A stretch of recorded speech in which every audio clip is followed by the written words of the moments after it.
what was the reaction of the Turkish patriot to the intention of the allies to partition the Ottoman Empire?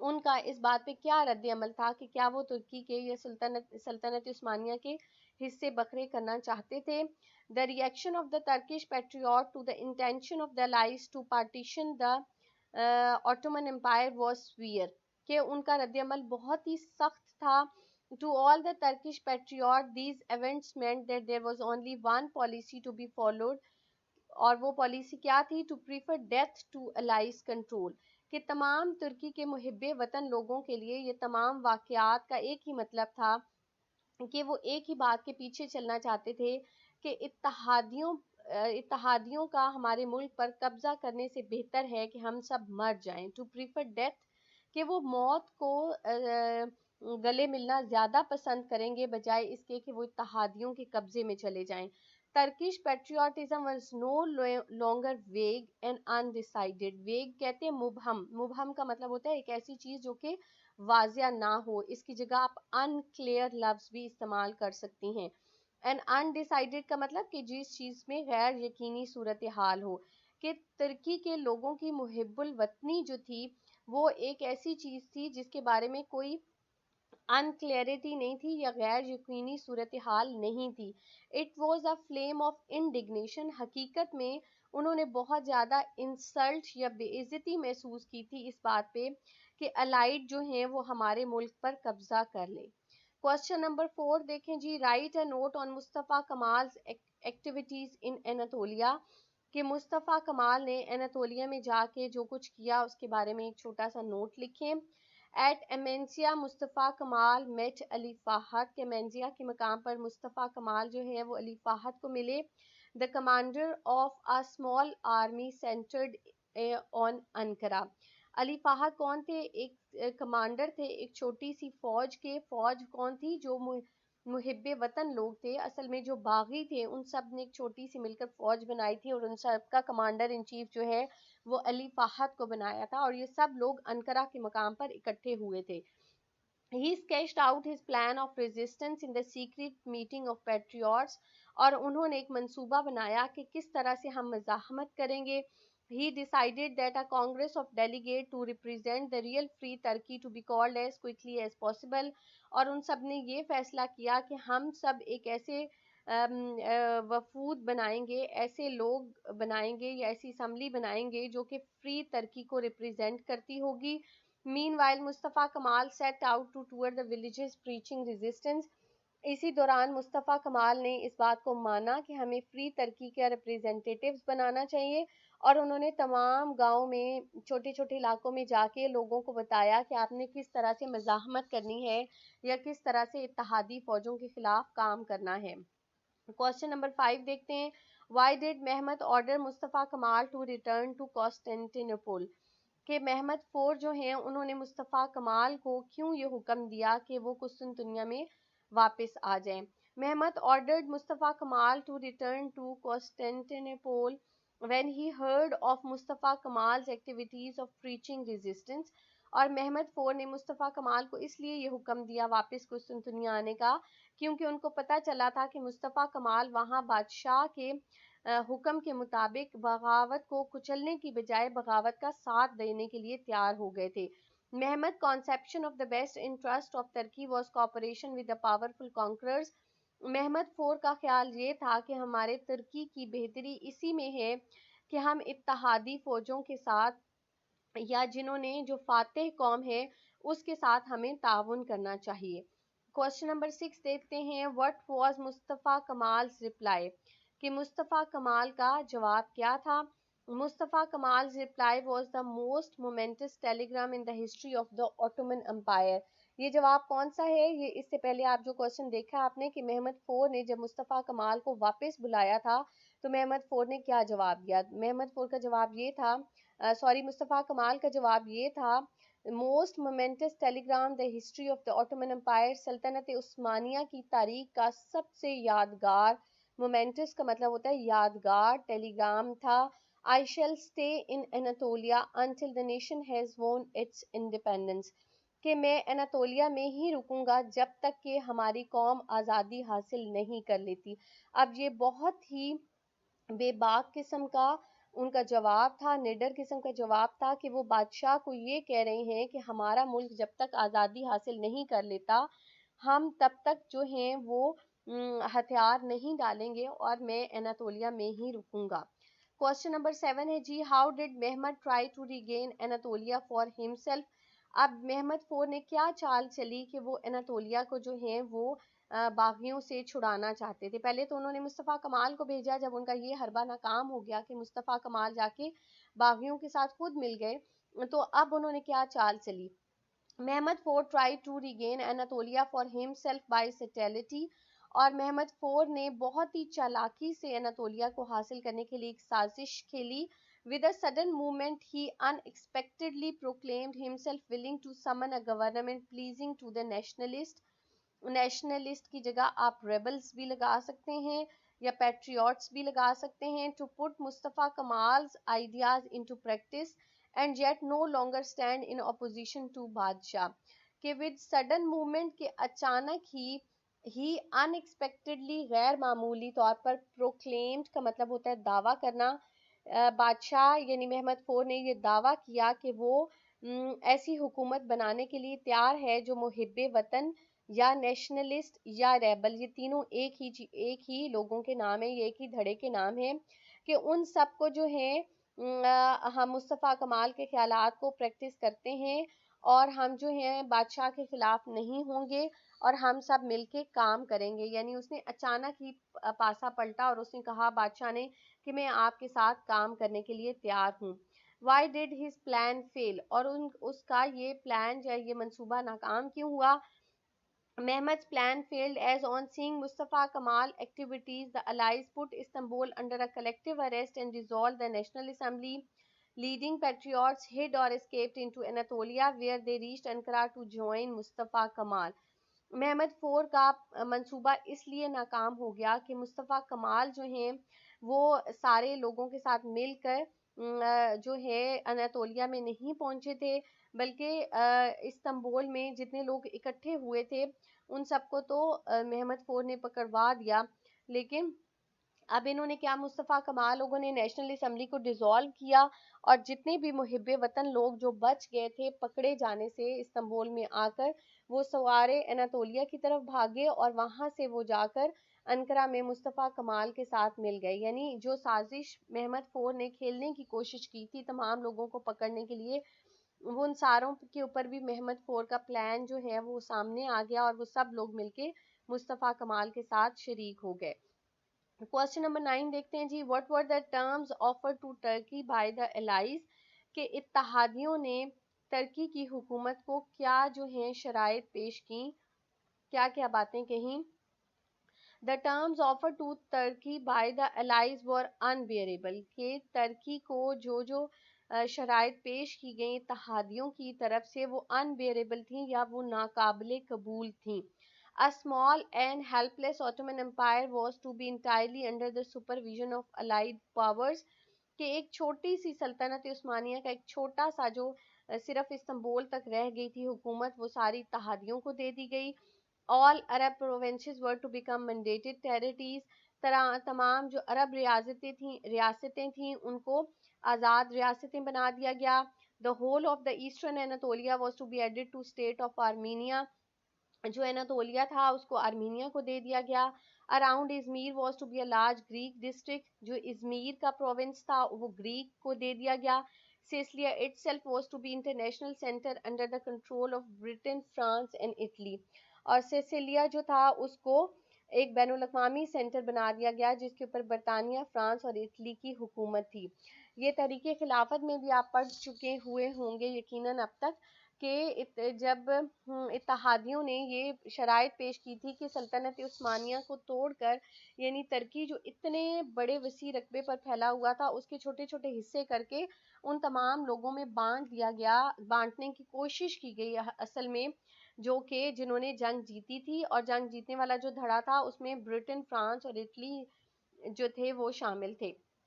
Question number 10 دیکھتے ہیں ہم جی، give an account of the Greek attack and its defeat. کہ یونانیوں نے جو حملہ کیا اس کے بارے میں اور ان کی شکست کے بارے میں لکھیں.